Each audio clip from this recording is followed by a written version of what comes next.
Avant, j'étais quelqu'un de très colérique, de très refermé sur moi-même. Je doutais de tout. J'avais pas du tout confiance en moi. Je faisais des cauchemars. Voilà, j'étais très négative.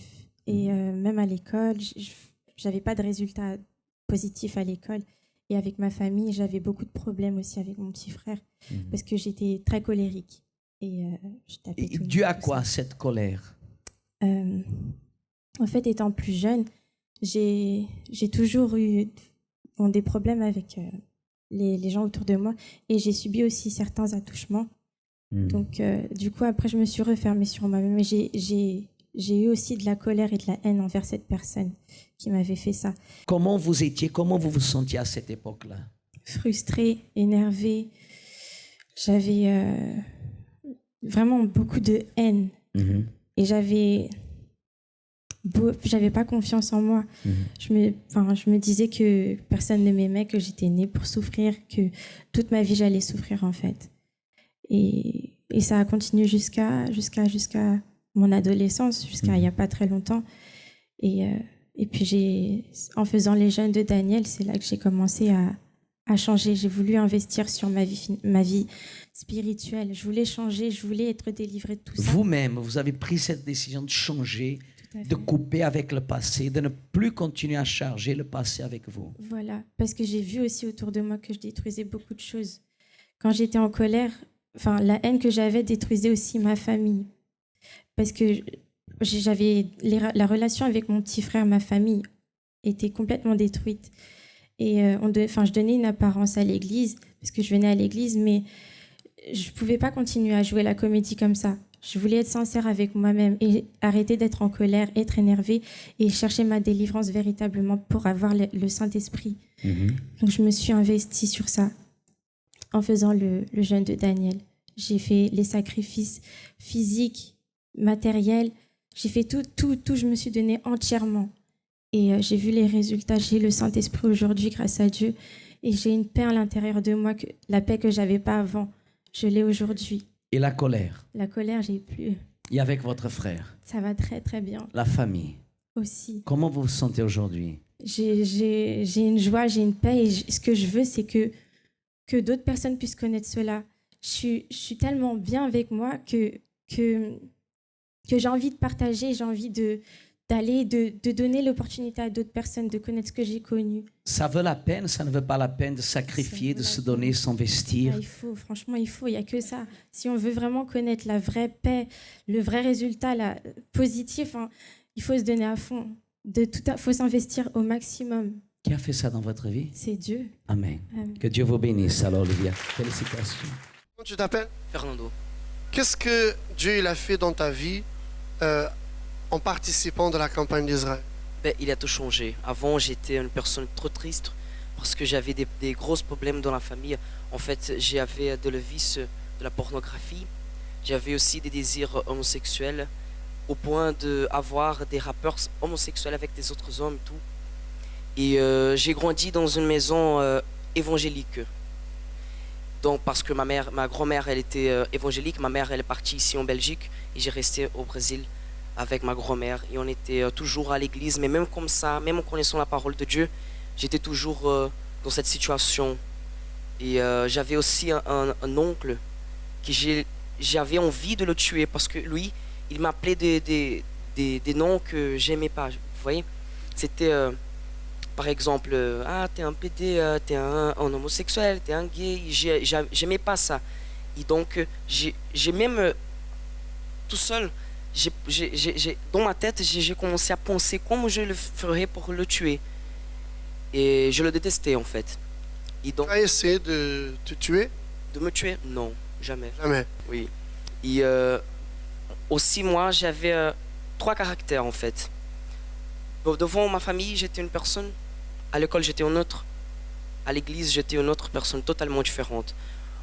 Parce qu'en fait, je ne voulais pas montrer à ma famille que j'avais cette envie de l'homosexualité. Et je ne disais pas non plus que j'étais vicié à la pornographie. Donc, j'étais différent. Dans chaque endroit, j'étais différent. Un jour, tu as participé alors de la campagne d'Israël. Qu'est-ce que tu as fait? J'ai sacrifié une tablette parce que je suis jeune en fait.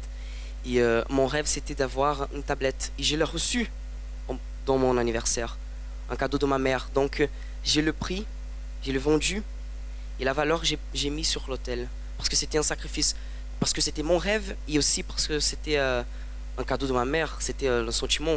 Il avait le sentiment parce que c'était ma mère qui m'avait donné.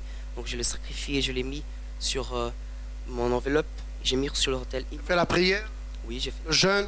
Oui, j'ai tout sacrifié, ma volonté, mes pensées, ma façon d'être, tout, j'ai tout sacrifié. Et aujourd'hui, qui es-tu? Moi, je suis une personne, la même personne que je suis ici, je suis à la maison, je suis à l'église, à la rue, je suis à l'école, je suis la même personne partout. Je suis une personne qui n'a plus des envies de tuer les gens, je n'ai plus des désirs homosexuels, je ne suis plus vicié à la pornographie, je suis tellement changé. Je suis totalement changé en fait. Nouvelle personne. Une nouvelle personne. Ça vaut la peine de faire le sacrifice. Ça vaut la peine, toujours. Quel est le conseil que tu peux donner à toutes les personnes qui nous regardent? Se sacrifier. Mais pas seulement la valeur en l'argent, mais aussi votre désir, vos pensées, tout. Si vous mettez tout ça sur l'autel, c'est impossible. Dieu lui doit répondre. Amen. Bien fort pour le Seigneur Jésus. Merci. Bienvenue à tous dans une autre émission de France en direct. Vous savez que beaucoup de personnes pensent qu'il n'y a plus d'espoir pour elles. Beaucoup de personnes en ce moment pensent que leur vie n'a plus de solution. Vous qui me regardez, soyez attentifs. Peut-être ça, c'est la pensée avec laquelle vous vivez. Vous pensez que vous avez trop de problèmes. Vous pensez que la vie est trop difficile. Vous pensez peut-être que vous êtes né pour souffrir. Vous pensez peut-être que ça, c'est votre destin et que vous devez vivre de cette façon. Vous avez même fini par accepter ce fardeau de souffrance. Mais au plus intime de vous, au plus profond de vous, vous ne voulez pas vivre cette vie de souffrance. Vous ne voulez pas vivre cette vie dominée par la maladie, dominée par des problèmes familiaux sans cesse, dominée par l'échec sentimental et tant d'autres choses. Au plus profond de vous, il y a un désir de vous en sortir. Alors laissez-moi vous dire que vous avez raison d'avoir ce désir dans votre cœur parce que la solution pour votre vie existe. Vous n'êtes pas un cas perdu. La solution existe. La preuve de cela, c'est ce que vous allez découvrir en ce moment, ce témoignage merveilleux. Chancela, qui était apparemment un cas perdu. Mais à travers la foi, tout s'est résolu. Et c'est ce qui peut se produire dans votre vie. J'étais quelqu'un de très colérique. C'est-à-dire que j'étais vraiment très nerveuse. On peut dire que j'étais rebelle, si on peut dire ça. Je pouvais rester avec quelqu'un et du jour au lendemain, devenir triste. Tout ça, je gardais au fond de moi. J'en parlais à personne. Mes relations avec les autres, c'était un peu, on va dire, compliqué parce que déjà, en moi-même, je ne me reconnaissais plus qui j'étais. Et à d'autres, les messages que je transmettais, on va dire, c'est un message que je ne voulais pas. Mais vu tout ce que je passais, c'est le message que je transmettais aux autres. À la maison, ça n'allait pas. J'avais vraiment de la haine contre les personnes de ma famille. Eux ne savaient pas pourquoi je me comportais comme ça. Il n'y avait que moi qui savais. Mais vu que j'en parlais pas, c'était compliqué pour eux de savoir qu'est-ce que j'avais. J'étais tout le temps en conflit, tout le temps en conflit. J'étais très têtue. Vu que j'avais une idée fixe dans ma tête, je ne changeais pas d'idée. Je pouvais écouter la personne parler, me reprocher, mais au fond de moi, je dis, je ne veux pas le faire, c'était une perte de temps. Si je m'énervais contre une personne, c'était tout le monde. C'est-à-dire, je mettais tout le monde dans le même sac. C'est-à-dire, la colère je pouvais rester, on va dire, 3 jours ou 2 fois plus de ça. En colère, ça ne me dérangeait pas. Et la personne vraiment que j'étais, mais moi, je ne supportais pas. C'est-à-dire, c'était pas possible. C'est pas que je le voulais, mais c'est ce que j'avais à l'intérieur de moi qui me poussait à le faire. La nuit, j'arrivais pas à dormir. C'est quelque chose, en fait, on peut dire que c'était l'enfer. C'était même pas des cauchemars. Comme je dis, c'était vraiment comme si c'était des films d'action. Vous voyez, c'était, je dors, mais je sentais vraiment des présences. C'est vraiment de la violence. C'est-à-dire, dès que je me réveillais le matin, soit je transpirais, soit j'avais vraiment peur. Et en fait, la même douleur que je sentais quand je dormais, c'est la même que j'avais le matin. Et ça me traumatisait. J'avais toujours l'impression comme s'il y avait une présence derrière moi. Le moment le plus difficile pour moi, c'est quand j'étais petite. En fait, je voulais garder quelque chose qui me tenait vraiment à cœur. Et cette chose-là, je l'ai perdue. Et à cause de ça, pour moi, c'était comme si le monde s'effondrait.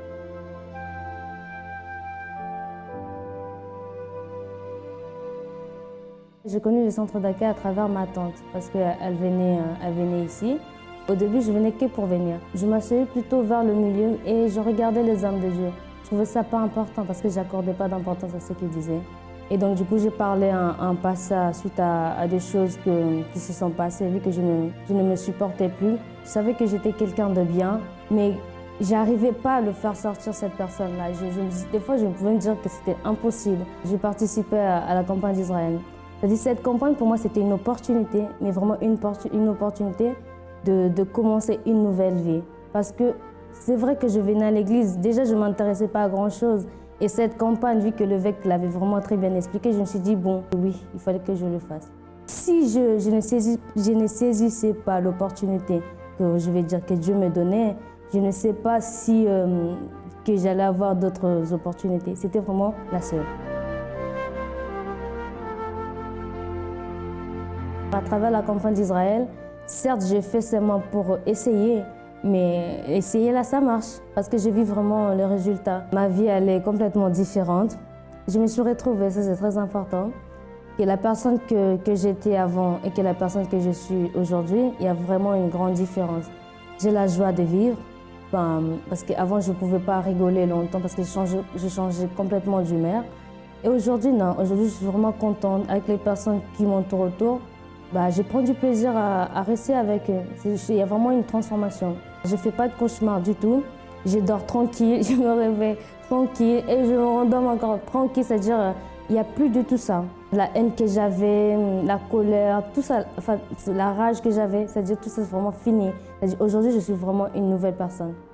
Pour moi, les centres d'accueil, c'est comme une école où on apprend tout.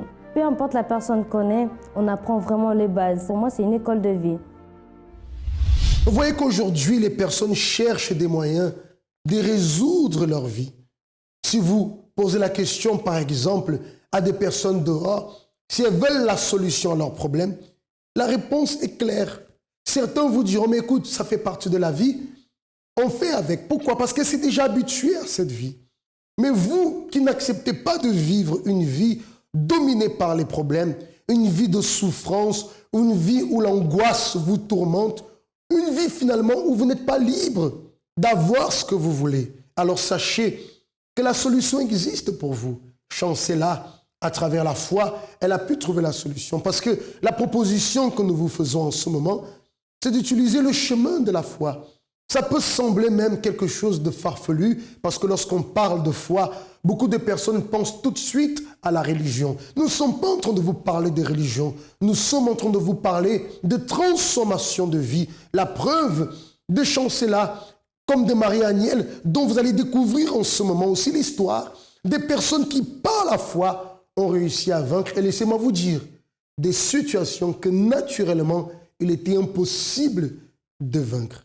Tout est possible à celui qui croit. Et Jésus l'a déclaré. Et nous croyons dans cela. Voyez en ce moment l'histoire de Marie-Agnelle. Alors, avant d'arriver au centre d'accueil, malgré que je sois venue très tôt, j'ai grandi dans un environnement où il y avait beaucoup de manques. Étant donné que mes parents se sont séparés, j'ai grandi avec ma mère et mes frères. Et c'était vraiment dur puisque ma mère devait se battre, entre guillemets, pour pouvoir nous nourrir, pour pouvoir nous loger. Et on n'avait pas forcément toujours ce qu'on voulait. On manquait beaucoup de choses, c'est-à-dire que des fois, on n'avait pas forcément de quoi manger ou dormir. Plein de situations dans ce type. Et c'était vraiment difficile, en fait. J'ai grandi vraiment dans cet environnement-là. Et ça a créé plein de mal-être en moi. J'étais une enfant très complexée. J'étais une enfant très renfermée sur elle-même. Je me battais beaucoup avec mes grands frères. Donc j'ai grandi comme ça, en fait. Et j'étais une enfant problématique. je ne respectais pas ma mère, je lui parlais mal. En fait, c'est comme si en fait, j'étais devenue un garçon, en fait, puisque je ne m'acceptais pas aussi comme j'étais, en fait, vu que bon, ma mère, elle était souvent au travail. Donc, ça fait que la plupart du temps, je restais avec mes grands frères, en fait. Et donc, on va dire que j'ai grandi dans un environnement de garçons. Donc, ça fait que ben, je me comportais comme tel, je faisais comme tel. Et pourtant, à cette époque-là, j'étais encore à la petite école, en fait. Et lorsque j'ai commencé à assister au culte, à participer au groupe jeune, j'étais là, mais j'obéissais pas et bon, je comprenais pas aussi forcément, en fait. Donc, je vivais ma vie, je venais à l'église, mais je faisais ce que j'avais à faire dehors. J'ai commencé aussi à toucher à la cigarette. Bon, j'ai pas été une grande fumeuse, j'ai pas eu le temps. Mais quand j'avais des opportunités de fumer, entre guillemets, je le faisais. Je traînais avec de mauvaises fréquentations, je volais, je faisais plein de choses. Après, j'ai commencé aussi à connaître aussi les garçons, je sortais avec les garçons. Voilà, je faisais plein de choses en fait qui n'étaient pas correctes en fait. Et j'étais pas bien en fait, c'est parce que j'étais pas bien et j'essayais en fait de combler en fait tout ce mal-être en fait avec les choses en fait, les choses du monde, enfin le vol, la cigarette, plein de choses comme ça, mais en fait ça me comblait sur l'instant en fait, mais c'était éphémère en fait. Après je ressentais encore ce mal-être, ce vide qui était à l'intérieur de moi. Le moment le plus difficile, ça a été vraiment dans mon enfance, en fait. Là où je manquais beaucoup de choses, que je n'avais pas forcément ce que je voulais, que de voir ma mère travailler, être malade, plein de situations comme ça a été vraiment dur, en fait, à supporter, en tout cas pour moi, puisque j'étais qu'une enfant et je ne comprenais pas forcément tout ce qui était en train de se passer. Mais ça me faisait mal, en fait, de voir ma famille, surtout ma mère, dans cette situation. Vous voyez que dans le désespoir, dans la souffrance, beaucoup de personnes se livrent au désarroi. Beaucoup de personnes se livrent aux problèmes et subissent les problèmes, comme c'était un peu le cas de Marie-Aniel, perdue, désespérée, et finissait par faire n'importe quoi, pensant peut-être donner un sens à sa vie de cette façon. Vous voyez que peut-être ça, c'est la situation que vous vivez en ce moment. Vous êtes tellement désespéré que vous ne savez plus quoi faire. Et finalement, vous vous laissez aller dans tout et dans n'importe quoi. Peut-être dans le vice, peut-être à la colère, dans tant de choses qui n'améliorent pas votre situation, mais qui empirent les choses.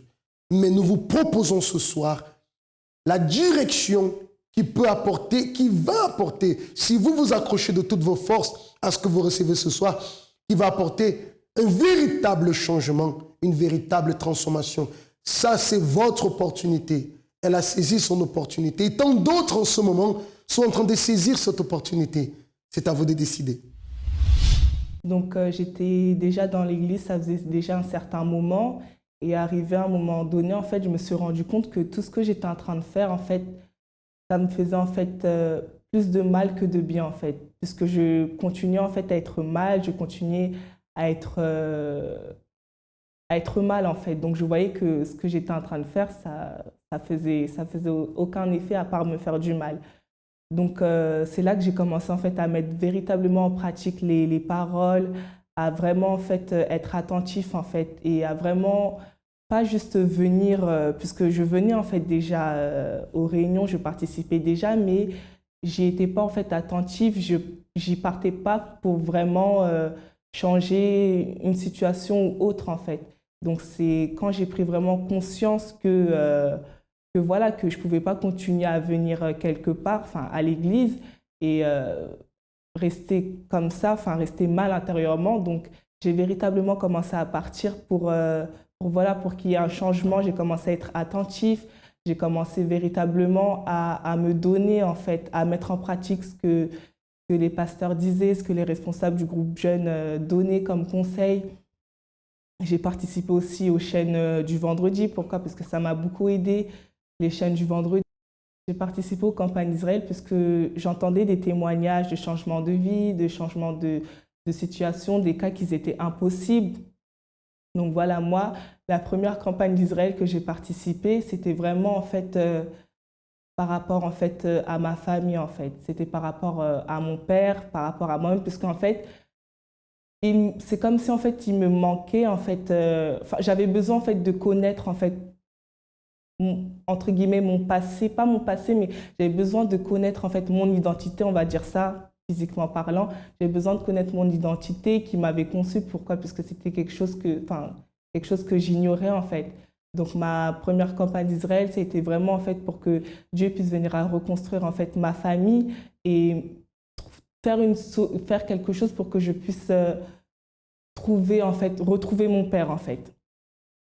Donc la campagne d'Israël, pour moi, c'est une opportunité en fait qu'on a pour changer une situation, changer un cas impossible où nous sommes en train de passer, ou voilà, c'est une opportunité que Dieu nous donne en fait de montrer véritablement déjà à nous ce qu'on doit. La campagne d'Israël, pour moi, c'est une opportunité de changer une vie en fait. C'est une opportunité de changer sa vie. Mon opportunité. Combien de fois cherchons-nous partout une solution, une aide, mais nous n'en trouvons aucune. L'opportunité est là. Je vivais une vie d'apparence. Aujourd'hui, je suis une jeune femme épanouie, j'aime ma famille et je suis qui je suis réellement. Une main a été tendue et des milliers de vies ont déjà été transformées. Des vies brisées ont été reconstruites. Évangélisé, j'ai reçu un semeur. Aujourd'hui, je suis une femme comblée, heureuse.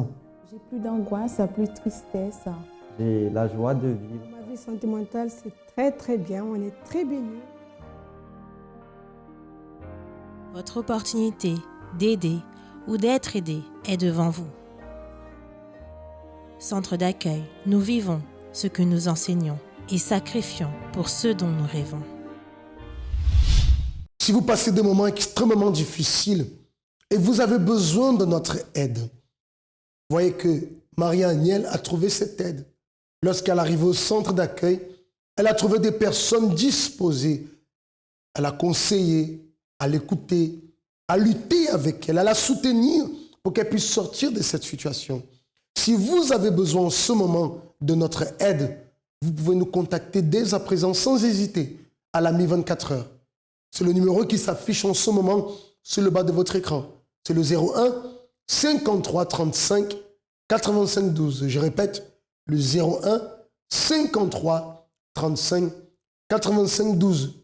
Nous allons vous écouter et vous pouvez être sûr que le conseil que vous allez recevoir, si vous l'acceptez, est quelque chose qui va faire énormément de bien à votre vie, qui va vous apporter la force, la bonne direction pour que vous puissiez vaincre cette situation.